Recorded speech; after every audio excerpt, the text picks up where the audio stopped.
Hello students, I am Poonam and welcome back to the channel. और आज की class में हम शुरू करने जा रहे हैं क्लास 6 के लिए चैप्टर 4। और चैप्टर 4 का नाम है बेसिक ज्योमेट्रिकल आइडियाज़। चैप्टर के नाम से ही पता चल रहा है कि आज हम कुछ नया कंसेप्ट सीखने जा रहे हैं। तो आज की क्लास में हम चैप्टर 4 की इंट्रोडक्शन करेंगे। इंट्रोडक्शन में हम जो उसकी मेन जो डेफिनेशंस है, जो न्यू वर्ड्स यूज हुए हैं, हम उन सब के लिए आज के कंसेप्ट क्लियर करेंगे। सबसे पहले बात करते हैं ज्योमेट्री की। ज्योमेट्री क्या है? जितने भी हमारी ज्योमेट्री हमारी एक मैथ की जो है एक ब्रांच होती है, उसका एक पार्ट होता है।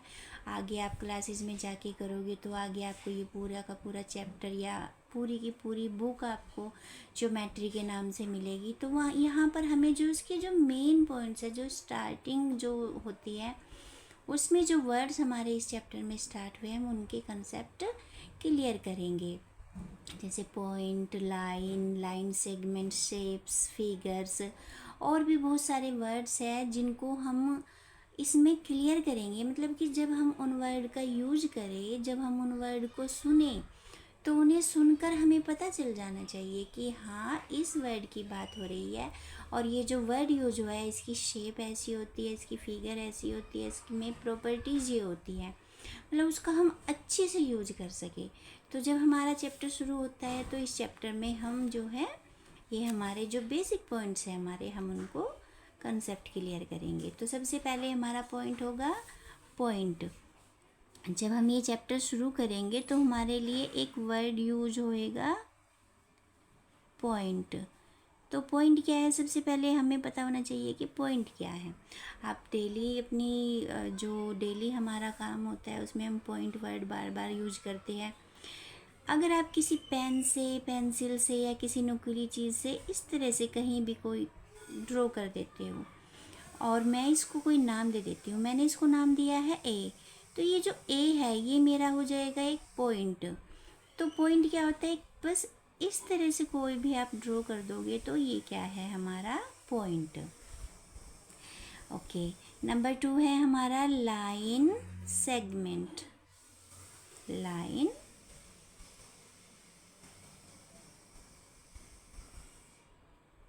लाइन सेगमेंट, सबसे पहले एक लाइन सेगमेंट जो है ड्रॉ कर लेते हैं। जब लाइन सेगमेंट ड्रॉ करने की बात आती है तो हम इस तरह से लाइन सेगमेंट ड्रॉ कर देते हैं। लाइन सेगमेंट एक लेंथ होती है और जिसके 2 एंड पॉइंट्स होते हैं और उनको अलग अलग नाम दे दिए जाते हैं।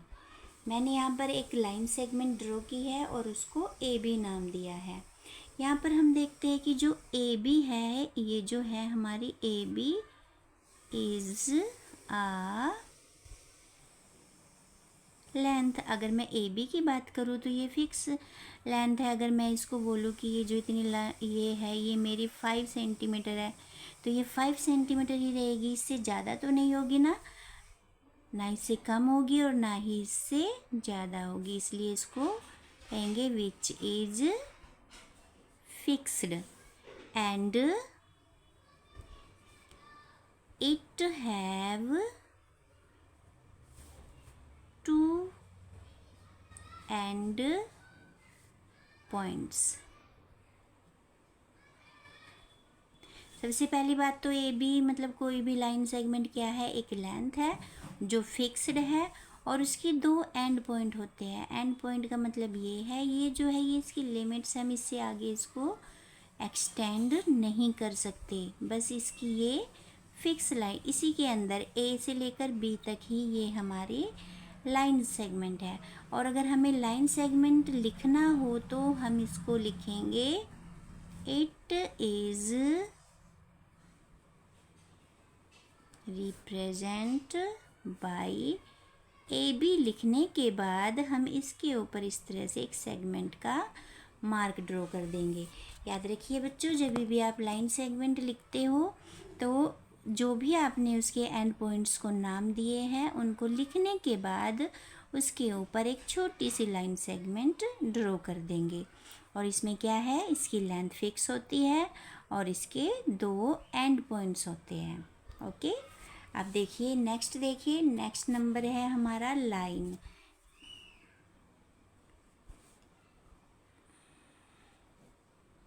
अभी हमने की है लाइन सेगमेंट, अब हमने लाइन। सबसे पहले एक लाइन ड्रॉ कर लेते हैं। लाइन में आपने याद रखना है, लाइन के जो दोनों साइड होते हैं ना, दोनों साइड पे हम उनके एरो मार्क ड्रॉ करते हैं। और एरो मार्क ड्रॉ करने के बाद यहाँ पर उन पॉइंट्स को कोई भी हम नाम दे देते हैं। A, B, P, Q, R, S, जो भी आपको सही लगे आप उनको कोई भी नाम दे सकते हो। लाइन में क्या फ़र्क होता है, जिस तरह से लाइन सेगमेंट में हमने देखा कि इसके एंड पॉइंट्स होते हैं, लाइन में जो है एंड पॉइंट्स नहीं होते। एरो मार्क ड्रॉ करने का मतलब यही होता है कि ये जो इसके पॉइंट्स है ये इसके एंड पॉइंट्स नहीं है, बस हमने बोलने के लिए इस लाइन को नाम ए बी दिया है। इसको हम लाइन ए बी पढ़ेंगे, या फिर शॉर्ट में हम इसको कोई नाम, सिंगल नाम भी इस तरह से भी दे सकते हैं, एल दे सकते हैं, पी, कुछ भी सिंगल नाम भी दे सकते हैं। और इसकी जो है एंड पॉइंट्स फिक्स्ड नहीं होते, और हम इसको बोथ साइड में जो है एक्सटेंड कर सकते हैं जितना भी मर्जी। तो लाइन में क्या होता है कि लाइन के एंड पॉइंट्स नहीं होते और दोनों साइड हम इसको एक्सटेंड कर सकते हैं। लाइन और लाइन सेगमेंट में क्या फ़र्क है, लाइन सेगमेंट के एंड पॉइंट्स होते हैं और इसको हम एक्सटेंड नहीं कर सकते, और लाइन के एंड पॉइंट्स नहीं होते और उनको बोथ साइड में एक्सटेंड कर सकते हैं। और जब हम लाइन को लिखते हैं तो लाइन जो भी आपने उसके नाम दिया है उसके ऊपर आप इस तरह से एक छोटी सी लाइन का मार्क ड्रॉ कर देंगे, और इसको हम लाइन ए भी पढ़ेंगे। क्या पढ़ेंगे, line A B. Next definition है हमारी रे। जो हमारा नया वर्ड यूज हुआ है वो क्या है, हमारा रे। अब ये रे क्या है, रे का मतलब ये जो रे है ये दोनों जो है लाइन और लाइन सेगमेंट का मिला जुला रूप है। क्या है ये, रे इज अ मिक्स्ड फॉर्म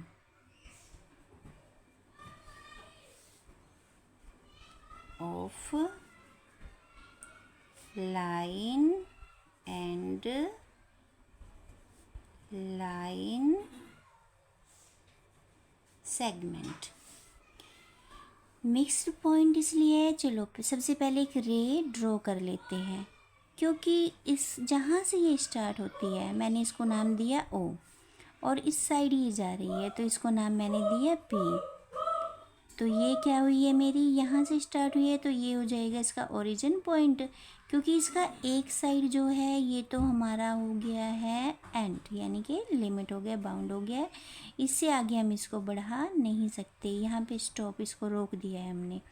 और जो दूसरी साइड है, इस साइड हम इसको जितना मर्जी चाहे एक्सटेंड कर सकते हैं, क्योंकि ये तो रे है। रे एक साइड से यहाँ से स्टार्ट हुई है, जैसे हमारा सन होता है, सन से हमारी रे स्टार्ट हुई है, तो ये तो यहाँ से ओरिजिन स्टार्ट होके आगे जितना मर्जी ये जा सकती है, आगे जितना मर्जी आगे जाए, तो इसलिए दोनों का मिला जुला रूप होती है। और ये क्या होता है, इसका एक पॉइंट फिक्स्ड होता है और एक पॉइंट फिक्स्ड नहीं होता, उसको जितना मर्जी हम एक्सटेंड कर सकते हैं। ठीक है, तो रे मतलब हमारी एक साइड हमारा फिक्स्ड होता है और दूसरी साइड हमारा जो है इसका एक्सटेंड कर सकते हैं। नेक्स्ट है हमारी डेफिनेशन, इंटरसेक्टिंग लाइंस।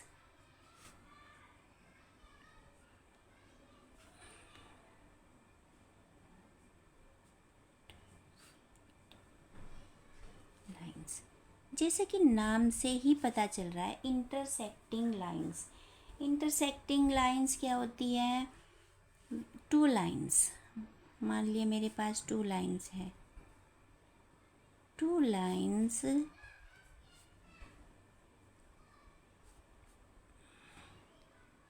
इंटरसेक्ट और मीट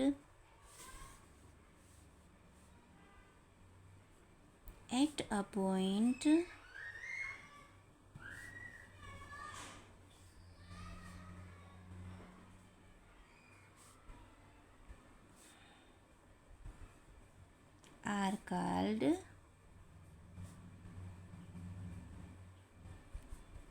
इंटरसेक्ट लाइंस। मान लीजिए मेरे पास दो लाइंस हैं, मैंने इस तरह से दो लाइन ड्रॉ की है। ये जो दोनों लाइन है मैंने इसको नाम दे दिया है ए बी, और मैंने इसको नाम दिया है सी डी। और ये दोनों आपस में यहाँ पर इंटरसेक्ट करती है। इंटरसेक्ट मतलब यहाँ पर दोनों आपस में मिलती हैं। तो जब दो लाइनें आपस में किसी एक पॉइंट पर ज्वाइन करती है, मिलती है, एक दूसरे को काटती है, तो वो इंटरसेक्टिंग लाइंस होती है। अगर कोई लाइन आपके पास इस तरह से भी ज्वाइन कर रही है तो ये भी हमारी इंटरसेक्टिंग लाइंस है, क्योंकि यहाँ पर मीट कर रही है। अगर आपको इस तरह से दो लाइन दे दी और आपसे पूछा बताइए ये इंटरसेक्टिंग लाइंस है या नहीं है, क्योंकि लाइंस है, लाइंस का हमने पढ़ा है कि इनको जितना मर्जी चाहे हम आगे एक्सटेंड कर सकते हैं। अगर मैं इन लाइंस को आगे एक्सटेंड करूँगी तो ये यहाँ पर डेफिनेटली मीट करेगी, तो ये भी हमारी इंटरसेक्टिंग लाइंस है। तो इंटरसेक्टिंग लाइंस कौन सी होती है? जो जिनका एक कोई कॉमन पॉइंट होता है और एक दूसरे को उस पॉइंट पर मीट करती है या फिर इंटरसेक्ट करती है, काटती है। ओके, आई होप आपको ये समझ आ गया होगा। अब हमारी नेक्स्ट डेफिनेशन है पैरेलल लाइंस। अगली डेफिनेशन है हमारी पैरेलल लाइंस।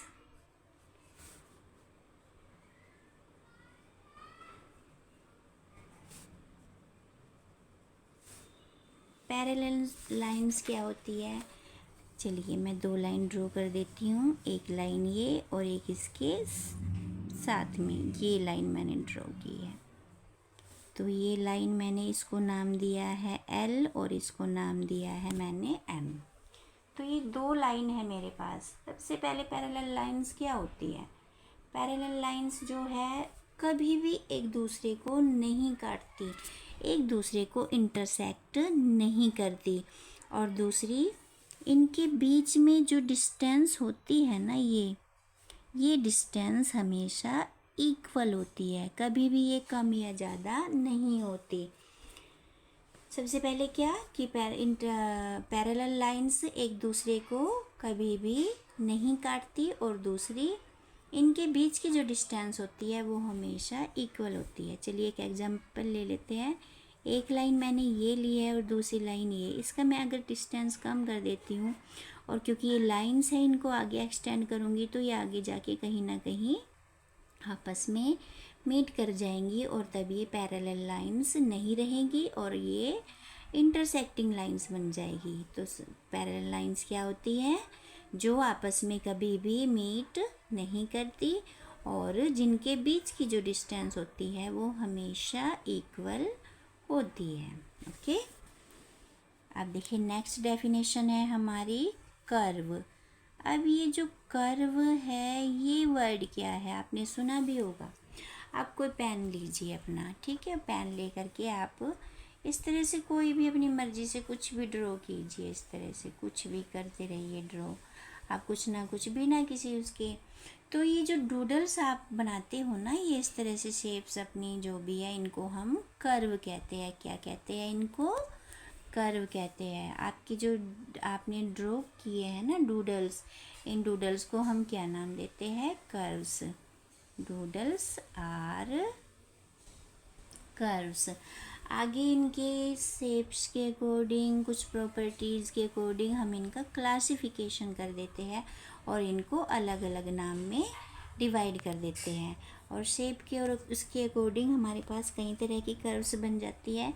सबसे पहले देखिए हम पढ़ेंगे simple curve. Simple curve, simple curve. अगर आपने कोई कर्व ड्रॉ करी है, ठीक है, इस तरह से कोई भी आपने ड्रॉ करी है, अगर जो वो कर्व खुद को इंटरसेक्ट नहीं करती, नहीं काटती, तो वो क्या होती है? Simple curve. इस तरह से मैंने बना दी है और इसने आपस में कहीं भी नहीं कट किया। देखिए अगली समझते हैं, इससे आपको क्लियर हो जाएगा। ये दूसरी है हमारी क्लोज्ड कर्व। क्लोज्ड कर्व, जैसे ये मैंने बनाई है तो जैसे ये क्लोज है तो ये भी हमारी जो है क्लोज कर्व होगी। अगर कहीं भी बीच में से ओपन नहीं है तो ये हमारी क्या बन जाएगी, ये क्लोज्ड कर्व। अब मैंने आपको सिंपल कर्व बताई है, अब अगर मैं एक कर्व इस तरह से बना देती हूँ, ठीक है, तो इसने आपस में काट दिया है ना खुद को, ये सिंपल कर्व नहीं है। सिंपल कर्व को क्या होती है, जो खुद को नहीं काटती है, अपने आप को इंटरसेक्ट नहीं करती, वो क्या होती है, सिंपल कर्व। क्लोज्ड कर्व क्या होती है, जो बिल्कुल सभी जहाँ से हम उसको ड्रॉ करना शुरू करते हैं वहीं से बनकर वापस आके क्लोज हो जाती है, तो उसको क्या कहते हैं, क्लोज्ड कर्व, इस तरह से। ठीक है, ये सब क्या है, हमारी क्लोज कर्व। तो नेक्स्ट है हमारी ओपन कर्व। अब जिस तरह से क्लोज्ड कर्व है इसी तरह से हमारी ओपन कर्व भी होती है। ओपन कर्व में क्या होता है हमारा, अगर मैं इस तरह से कोई कर्व ड्रॉ करती हूँ तो यहाँ पे देखो उसमें बीच में जगह बची है, इस तरह से मैं बनाना शुरू कर देती हूँ और भी इस तरह से ओपन कर छोड़ देती हूँ उसको, तो ये क्या है, हमारी ओपन कर्व। तो इन शेप्स के अकॉर्डिंग, कुछ प्रॉपर्टीज़ के अकॉर्डिंग इनको अलग अलग क्लासिफिकेशन कर दिया है इनका, जैसे simple curve, closed curve, open curve. जब हम एक्सरसाइज शुरू करेंगे उसमें ये सब वर्ड हमारे यूज होंगे, और जब हम क्वेश्चन सॉल्व करेंगे तो हमें ये सभी अच्छे से क्लियर हो जाएगा। आशा करती हूँ कि आपको ये सभी डेफिनेशंस, सभी कंसेप्ट क्लियर हुए होंगे और आपको समझ आया होगा। और डियर स्टूडेंट्स, अगर आपको पसंद आया है, समझ आया है, तो प्लीज़ लाइक कीजिए, शेयर कीजिए एंड सब्सक्राइब कीजिए। Thanks for the watching.